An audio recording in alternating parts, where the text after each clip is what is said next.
ধর্মপুর রাজ্যে আমি একজন গরিব শিক্ষক মাস্টার, কিন্তু আমি অনেক ছেলে সন্তানকে মানুষ করেছি এই রাজ্যে। কিন্তু আমার বাল্য বন্ধু ছিল মীর কাসেম, সে যে আমাকে কথা দিয়ে গেছে সে ফিরে আসবে, সে যে ফিরে আসছে না। সে নিয়েছে দেশ গড়ার কাজ আর আমি নিয়েছি মানুষ গড়ার কাজ। কিন্তু সেই বন্ধুর কথা বারবার কেন মনে পড়ছে আমি যে কিছুই বুঝতে পারছি না। কিন্তু আমার সে বন্ধু মীর কাসেম কোথা?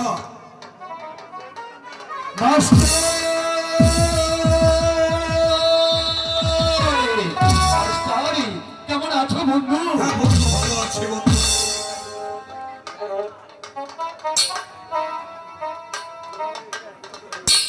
বন্ধু, অনেকদিন পরে তোমাকে পেয়ে আমার মনটা ভরে গিয়েছে। কিন্তু তুমি আমার সঙ্গে কথা দিয়েছিলে তুমি যে মাঝে মধ্যে এসে দেখা করবে, তুমি কেন আসতে পারো বন্ধু? কেমন করে আসবো বন্ধু? কি হয়েছে? তুমি হয়েছ স্কুল মাস্টার, তুমি পেয়েছ মানুষ আছে, আর আমি নিয়েছি করার কাজ আছে। সব সময় আমি ব্যস্ত থাকি, ঠিক মতো তোমার এই সঙ্গে আমি দেখা করতে পারিনি। বন্ধু মীর কাসেম, তুমি শত অভিমতি, তোমার যে আমার সঙ্গে দেখা করার কথা ছিল, কিন্তু কেন তুমি আসতে পারোনি?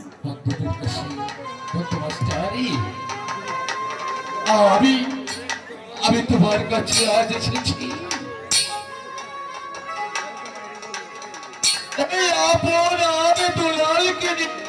মীর কাসেম, তোমার মুখটা কেন কালো দেখাচ্ছে আর তোমার চোখে এত পানি কেন? কি হয়েছে আমার কাছে খুলে বলো। তুমি কি শুনতে পাওনি? এই পৃথিবীর ছেড়ে রানী রাজলক্ষ্মী চলে গিয়েছে। কি বলছো মীর কাসেম? রানী রাজলক্ষ্মী সে পরে পরে চলে গিয়েছে, কিন্তু তুমি আমাকে একটি খবর দিতে পারোনি? তোমার কি মনে আছে ওই রানী রাজলক্ষ্মী আমাদের দুটি ভাইকে লালনে পালনে করে সে মায়ের মতো আমাদেরকে খাইয়েছে, কিন্তু সে আজ পৃথিবী থেকে বিদায় নিয়ে চলে গিয়েছে। না, আমি তোমার সঙ্গে কথা বলবো না মীর কাছে, তোমার সঙ্গে আমি কথা বলবো না। তুমি কথা বলবে না? ছোট্টবেলা যখন ভাতের জন্য আমরা দুটি ভাই তারে দাঁড়িয়ে করেছিল, রাস্তা থেকে কুড়িয়ে এনেছিল ওই রানী রাজলক্ষ্মী। তোমাকে করে দিয়েছি ধর্মপুরে, কি সুন্দর স্কুল আর আমাকে নিযুক্ত করেছি সিরাজ দরবারে সেনাপতির কাছে। সত্যি সত্যি রানী রাজলক্ষ্মী চলে গিয়েছে, কিন্তু আমার বুকের পাথরটা ভেঙে চির হয়ে মাস্টার যেটা সে চলে গিয়েছে, শুধু তার জন্য ঠাকুরের কাছে আমরা প্রার্থনা করব রানী রাজলক্ষ্মী যেন স্বর্গবাসী হয়। বন্ধু মীর কাসেম, সে রানী রাজলক্ষ্মী দুটি মানিক আপনার তোলার কে মীর কাসেম? আমি যে তাদেরকে চিনতে পারছি না, তুই আমার কাছে ঘুরে বলো। দাঁড়িয়ে আছি, আয় ওরে আপনার দুলাল,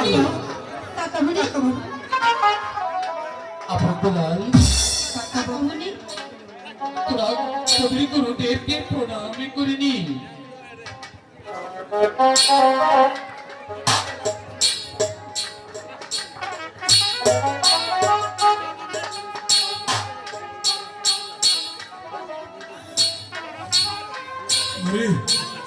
হরি আপনার দুলাল তোর কাকামির কাছে পড়ে গেছে তোমার আসলে কি পৃথিবী থেকে চলে গেছে হ্যাঁ গুরুজি, তোর মা যে আমার মায়ের মতো ছিল রে আপনার দুলাল, সে যে আর কখনো ফিরে আসবে না, আসবে না।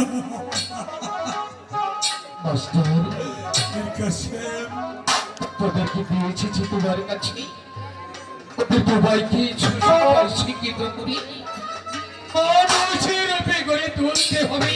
কি বলবো এর কাছে? আমি ধর্মপুর রাজ্যে বলেছি কত ছেলে সন্তানকে আমি মানুষের মতো মানুষে করেছি, লেখাপড়া শিখিয়ে, আর আমি রাজা লক্ষ্যের দুটি সন্তান আমার কাছে তুমি নিয়ে এসেছো আপনার দুলালিকে। আমি ওদেরকে শিক্ষা দিয়ে আমি ওদেরকে মানুষের মতো মানুষ করব।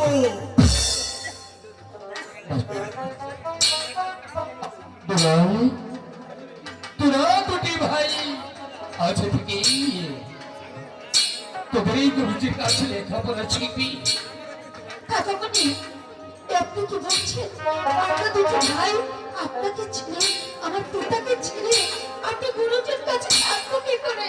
না, কাকামণি, আমরা থাকবো না। কাকা বাবু, আমরা দুটি ভাই তোমাকে ছেড়ে কখনো দেখেছি? আমাদের দুটি ভাইকে আপনি কোথায় রেখে চলে যাবেন কাকা বাবু? কেন তোরা তোদের গুরুজির কাছে থেকে লেখাপড়া শিখবি? আমি মাঝে মাঝে এসে তোদের দু ভাইয়ের সঙ্গে দেখা কাকা করি। বাবু না, আমরা দুটি দুটি ভাই ভাই কিছুতেই থাকবো না, কিন্তু তুমি যদি থাকো তাহলে আমরা দুটি ভাই থাকবো। বলি, ওরে দুলালি, কাকা বাবু, তোরা হচ্ছিস রাজারই সন্তান, তোদেরকে লেখাপড়া শিখতে হবে। একদিন তোরাই হবি এই রাজ্যের রাজা। সেটা আমি জানি, কিন্তু তোমাদেরকে ছেড়ে আমরা কিছুতেই এখানে থাকতে পারবো না। আমি তোমার সঙ্গে যাবো কাকা বাবু। তোরাই আপনি ঠিক আছে, তোরা দুটি ভাই যেহেতু ধরেছিস আমি না থাকলে তোরা যখন এখানে থাকতে পারবি না, ঠিক আছে, তাহলে আমিও না তোদের সঙ্গে থাকবো। আপন দুলালি, আমার সঙ্গে আয়। কোথায়? ওই চেন নাকি কি সুন্দর এই একটা পাখি যাচ্ছি, তোরা পাখি দেখতে ভালোবাসিস? নাকি কি সুন্দর দাদা? পাখি উড়ে যাচ্ছি। দেখো স্যার, দিতে পারছি। আমাদের দুই ভাইয়ের মতো তোরা ঘুরে পারবে দেখে যাচ্ছি, ওদেরকে ধরে দাও না তো। ওদেরকে তুমি দেখে রেখো। আমরা প্রত্যেকদিন এখানে এসে আনন্দ করবো। ঠিক আছে। কাকামণিকে গিয়ে বলি, ঠিক আছে। কাকা! আপনার তোরা তোর কাকা বাবু চলে গিয়েছে, সে ভুলেছে সে যে মাঝে মধ্যে সে দেখা করবে।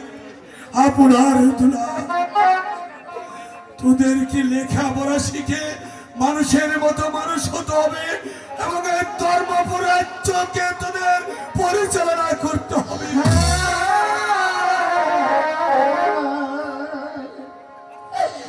লেখা পড়া সারলা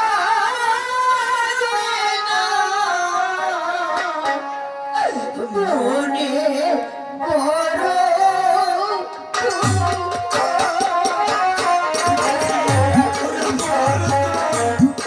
আপনার জীবনে তোদেরকে লেখাপড়া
ওরে আপনার দুলাল, তোর মাই যেখানে চলে গিয়েছে সেখান থেকে আর ফিরে আসবে না, শতকে তো লাভ হবে না।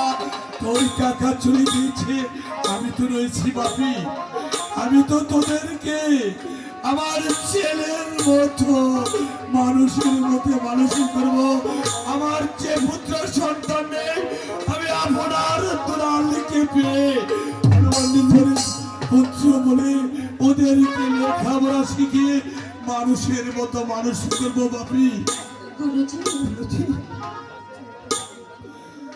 ওরে আপনার দুলাল, তোদের মুখ পানে চেয়ে দেখি তোরা মনে হয় 7 দিন ধরে না খেয়েছি। গুরুজি চল আমি নিজ হাতে রান্না করে তোদের 2 ভাইকে খাই, তারপর আমি খাবো বাপি। গুরুজি, তাই চলুন গুরুজি, তাই চলুন।